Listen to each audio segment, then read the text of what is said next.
tout le monde, vous êtes avec LC Éducation. On a un nouveau invité aujourd'hui avec Kofi qui vient de quel pays? Du Bénin. Et il a de l'expérience dans quel domaine? Dans la mécanique industrielle, la maintenance industrielle aussi.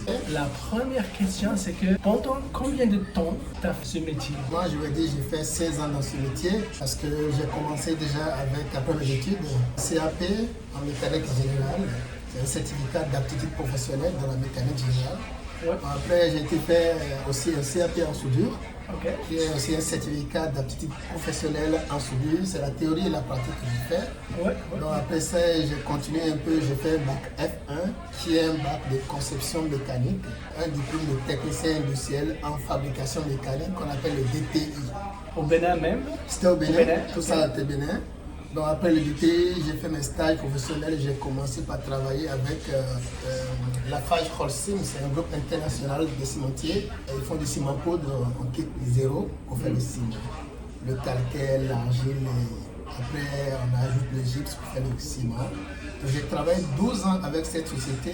Ça a toujours Lafarge. rapport avec la construction ou bien la mécanique? C'est vraiment la mécanique. C'est vraiment la mécanique. Dans la production industrielle. C'est un complexe cimentier qui fabrique le ciment et c'est les équipements mécaniques qu'on utilise pour fabriquer le ciment. Le processus fait que tu prends le gisement, la matière première, tu le prends en carrière Ouais. et les gros morceaux de calcaire sont broyés dans un concasseur.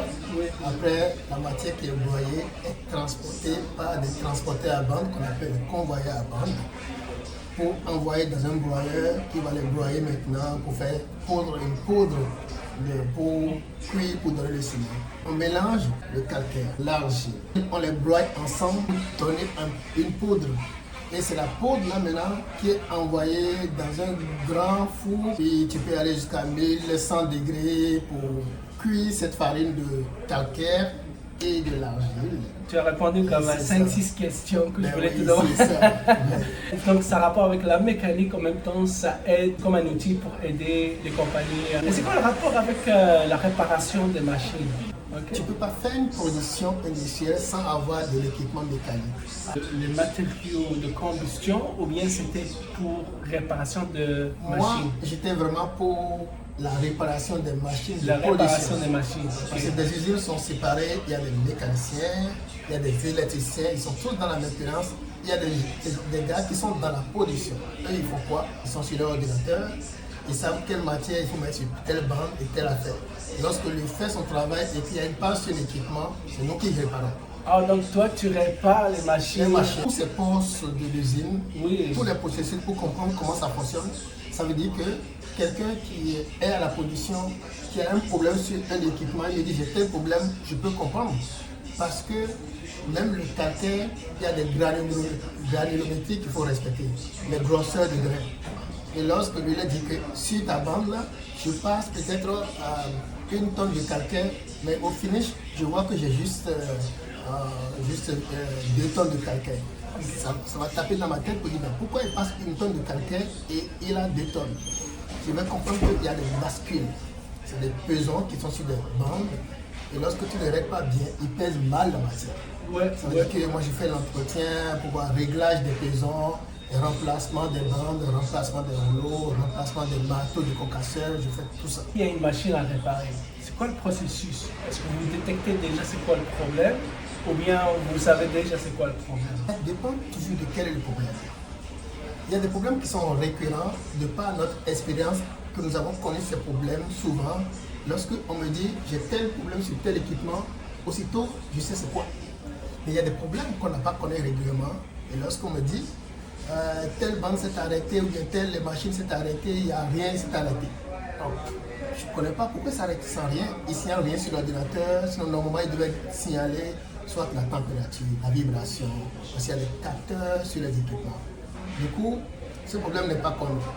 Donc il faut faire d'abord un diagnostic. Diagnostic. Oui. Qui Un veut dire diagnostic, c'est des c'est comme une consultation. consultations, ok. La mécanique, pour l'expliquer à tout le monde de façon générale, je le lis toujours à la santé de l'homme. Lorsque tu dis, il me dit ça, je dis bon, comment c'est arrivé? Est-ce que c'est arrivé en même temps ou bien il a commencé par déconner un peu avant de commencer? Au fur et à mesure. Ouais. Ok. Et surtout, celui qui conduit la machine, il est vraiment ton œil.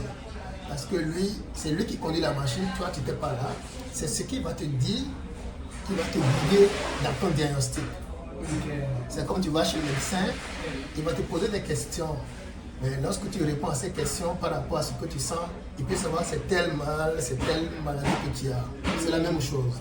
Donc on demande comment c'est arrivé, il va le dire. Tu vois un peu? Donc s'il le dit, moi je vais commencer par faire ma diagnostic. Lorsqu'il dit, est-ce que c'est le moteur qui a commencé? Je vais checker le moteur. Après je vais voir, c'est pas le moteur, je vais checker le réducteur. Parce qu'il y a un équipement, tu as le moteur, les courroies, les belts, les réducteurs, et avant de voir le grand équipement. Ok, so, petit à petit, voir les petits signes, voilà. Et après ça, voir si peut-être il y a des grosses... Est-ce que ces diagnostics, ça a rapport avec toutes les machines ou chaque machine il a ses propres diagnostics? La plupart du temps, chaque machine a ses propres diagnostics, mais ça se regroupe quand même que si c'est un diagnostic simple, là, ils ont un abat de diagnostic qui est commun à eux tous. Maintenant, il y a des spécificités dans ces diagnostics par rapport à chaque machine. Parce que dans l'étude de diagnostic, tu as des cahiers qui te disent, lorsque tu as telle affaire, il faut faire tel. Mais c'est établi par les experts qui ont eu les mêmes pannes en répétition. Ils ont récupéré ces données pour aider, pour aller vite dans le diagnostic. Parce que en faisant vite ton diagnostic, tu gagnes du temps pour vite réparer, que la production reparte encore. Bon, pour juste résumer un peu, il a beaucoup d'expérience ce monsieur-là. Puis c'est pour ça que j'aime faire des petites entrevues avec des gens qui savent, puis qui ont de l'expérience. On peut apprendre de leur expérience aussi. Donne-moi une expérience que tu as eue, que c'était un peu difficile pour trouver un diagnostic ou un problème dans la machine à réparer. Oui, j'en ai eu quand même. Je vais prendre un exemple de... On a un convoyeur à bande qu'on appelle A1J01. Okay. Comme les hommes, toutes nos machines ont le nom. Parce qu'on a près de 50 convoyeurs à bande et on a des moteurs, on a près de 500 moteurs dans l'usine où j'ai travaillé. Si tu ne connais pas le nom des moteurs, on ne donne pas de nom. Tu vas me dire, un moteur ne travaille pas. Je vais parcourir tous les 500 moteurs, moi, je ne peux pas. Du coup, chaque équipement a son nom.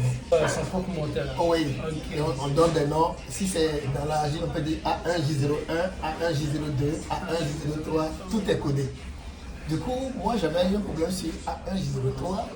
A1J03 était un moteur qui transportait le calcaire. C'est un moteur d'un convoyeur, le plus grand convoyeur qui est en pente. Donc il avait eu un problème dessus, que lorsqu'il part le moteur s'arrête de lui-même. Même s'il n'y a pas de matière dessus, il n'y a pas de matière qui est lourde, ça s'arrête de lui-même. Vraiment, c'est un problème qui m'a cassé la tête. J'ai fini par trouver la solution, mais c'était un problème qui n'était pas venu. C'est pas un problème qui est répertorié, qu'on sait qu'on a telle affaire, non. Il a fallu que moi je prenne ils appellent ça, c'est des appareils de mesure. Oh, je comprends, c'est comme c'est des appareils de diagnostic. Oui, c'est des appareils ils repèrent les problèmes. Oui. C'est comme dans les voitures. Voilà. Il faut essayer de voir pourquoi c'est arrivé. Donc moi, lorsque tu fais pas ça, tu demandes inutilement. Il faut chercher. Donc nous, on appelle ça stroboscope. Voilà, stroboscope. Oui, stroboscope. Et ça te permet. Est-ce que toi, tu as fait ça en français ou en anglais? En français. En français? Oui, j'ai fait ça en français. Et même les instructions, les diagnostics, c'était en français? En français. Parce que je travaille avec Lafarge Holcim, qui est une société française qui est implantée partout dans le monde. Ok, et ça c'était au Bénin? Oui, c'est au Bénin. Dis-moi ton expérience que tu as eue au Maroc.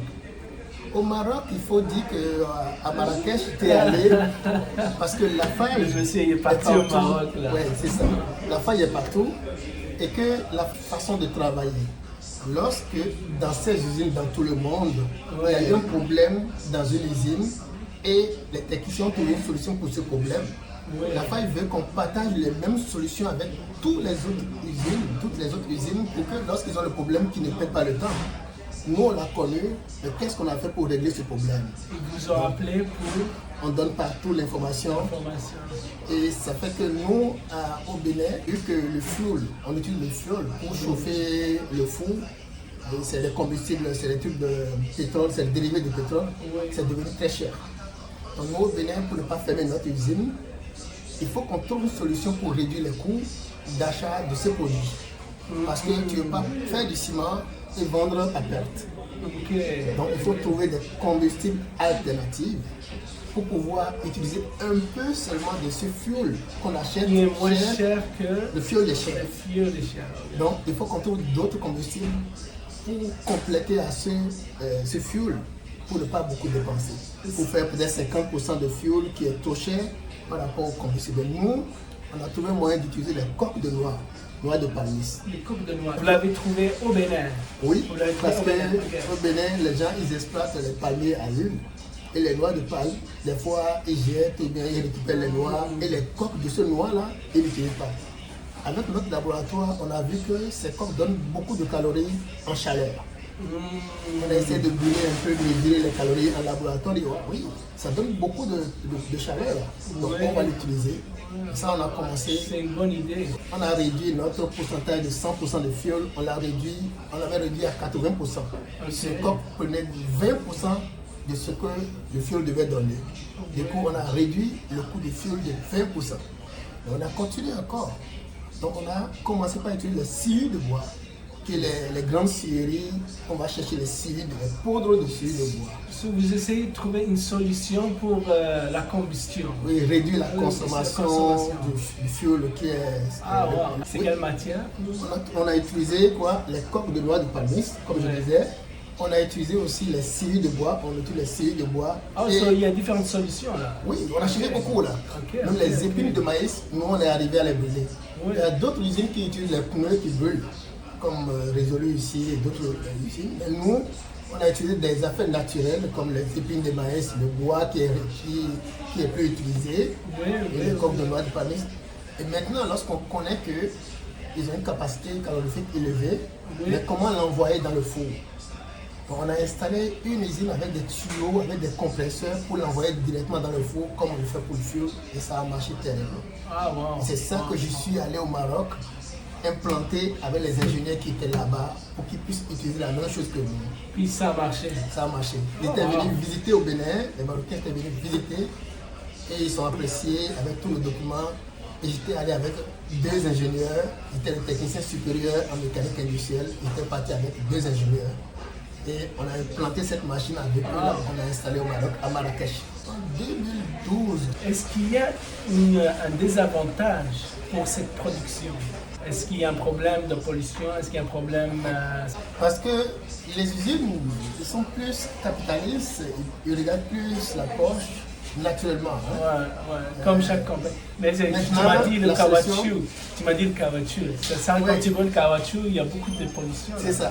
Maintenant, tout ce qui est usine là, ils produisent toujours, mais il y a les normes de l'environnement qu'on respecte selon le ministère de l'Environnement. Et nous, au Bénin... Est-ce que chaque ministère de l'Environnement, du Bénin ou du Maroc, ou de chaque pays, a ses propres lois pour l'environnement, ou bien tout le monde suit la même loi? Il y a une norme qui est générale et on dit qu'il doit avoir tel pourcentage de pollution, mais pour le COP, c'est pour international, chaque pays a vraiment sa politique. Mais en dehors de ça, la FAGE, Holcim, a sa politique environnementale qui est plus dure que la politique que les pays appliquent. C'est quoi? C'est quelle politique ça? Comment ça s'appelle? C'est une politique de gestion des électrophytes. Gestion des électrophytes. Un équipement qui est installé pour capter toute la poussière et envoyer juste l'air qui reste en l'air. Il enlève tout ce qui est poussière de calcaire, tout. On appelle électrophytes. Et ces électrophytes, il y a deux types. Il y a des électrophytes à manche ou bien des électrophytes à électrode. Et que à la sortie de cette cheminée, parce que l'électrophyte a un tuyau comme échappement qui envoie l'air en haut. Tu veux dire que tous les trucs de fumée et tout ça sortent.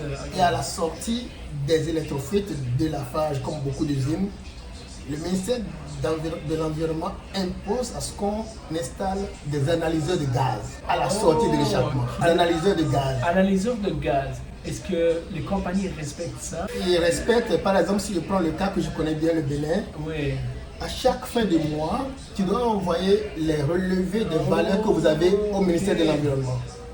Et le ministère de l'Environnement va comparer cette donnée que vous avez eue sur la réserve de gaz, si c'est correct à la norme qu'on respecte. Si c'est pas correct, on ferme votre usine. C'est strict hein, c'est par rapport à la protection de Voilà. l'eau. Tu peux être en train de faire une pollution et lorsqu'on voit qu'il y a trop de fumée qui va, ou bien la poussière qui va en haut, les riverains qui sont à côté peuvent appeler le ministère. Ouais. Et lorsque le ministère entend ça, ils viennent arrêter la production et vous donner des amendes à payer.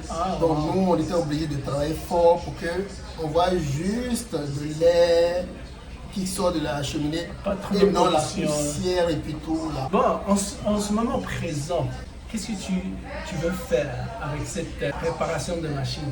Est-ce que tu veux continuer ou bien tu fais des études ou ça te convient ici au Canada? Il faut dire que depuis que je suis rendu au Canada en 2018, Ça fait combien de temps que tu es au Canada? 5 ans, 5 ans. je suis venu C'est le pas pire. 23 septembre 2018. Là.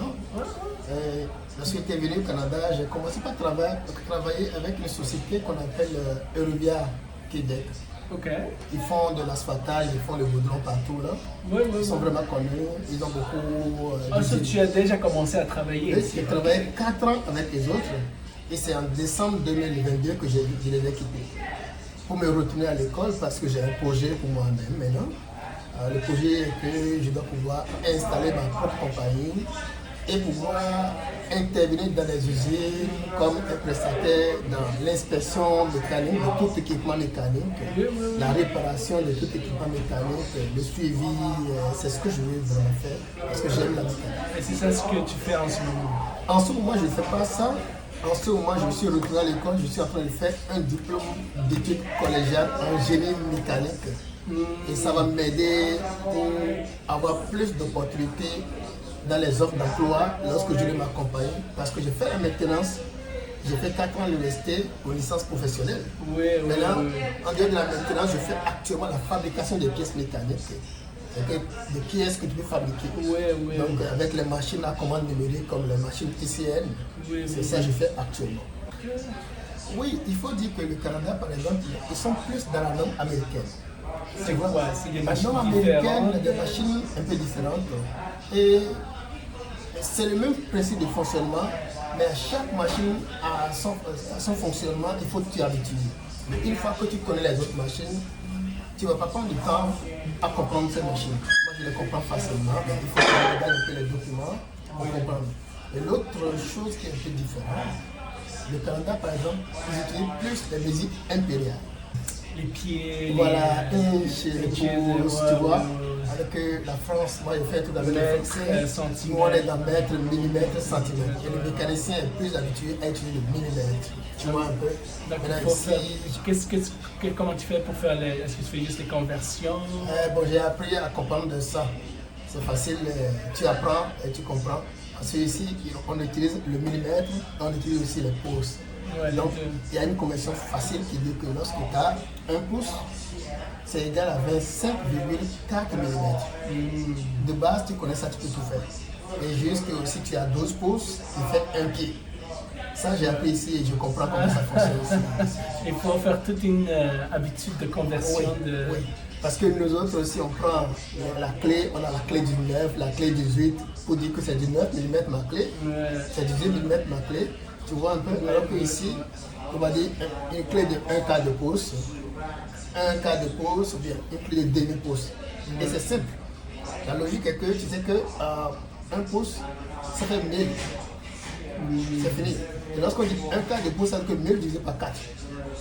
On dit demi-pouce, ça veut dire 1000 divisé par 2. Et si on dit demi-pouce, ça fait 0.500. Si on dit 1 quart de pouce, ça fait 0.250. C'est comme ça que ça fonctionne ici au Canada. Il faut s'habituer. Oui. Bon, on est en train de conclure notre émission aujourd'hui sur YouTube. On va regarder ça sur YouTube. On fait ça. Monsieur, on a appris beaucoup de choses.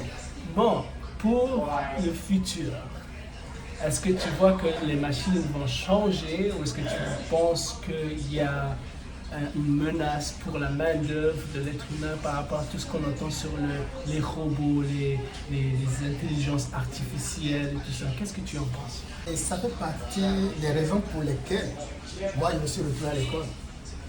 J'ai fait la vieille école. La vieille école avec les machines qui ne sont pas encore installées sur ordinateur. J'allais toucher un tout petit peu. Mais aujourd'hui, pour aller vite, pour une production rapide, en grande quantité et en qualité, il y a des ordinateurs qui sont rentrés dans le jeu. Je te parlais tantôt des machines, des tours à commande numérique. Moi, j'ai utilisé des tours de fabrication conventionnels. Je peux fabriquer des pièces avec mon tour. Ça a-tu donné ça a-tu remplacé un peu la main-d'œuvre?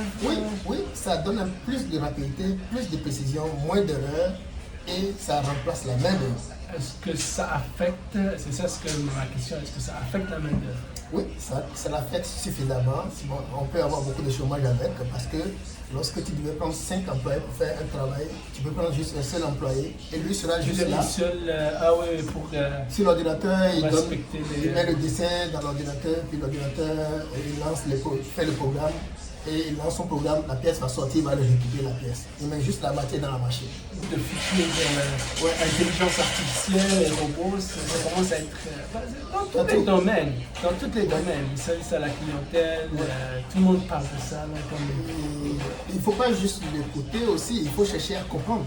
Moi, c'est à cause de ça que je fais les cours au cégep ici, mais je me suis inscrit à l'université ECO, Université de Québec en Outaouais. Oui. Je prends quelques cours dans l'informatique. Je prends par exemple un cours de programmation 1, programmation 2, statistiques, quelques cours qui sont vraiment dans cette droiture. Mais est-ce que toi, tu vas faire comme les réparations de machines ou juste les inspections? Je fais les inspections, les réparations, la fabrication de pièces. Je veux vraiment ouvrir mon... Je veux être grand, quoi. C'est ça, j'ai des grands rêves, moi, souvent. Bon, je te remercie beaucoup pour... Merci à toi aussi. On a fait ça, c'est bon. 25 minutes. Merci beaucoup pour venir nous voir. Bon, on apprend toujours avec la chaîne SI Éducation. Venez nous voir. Venez nous voir. Bien. On va faire une autre entrevue avec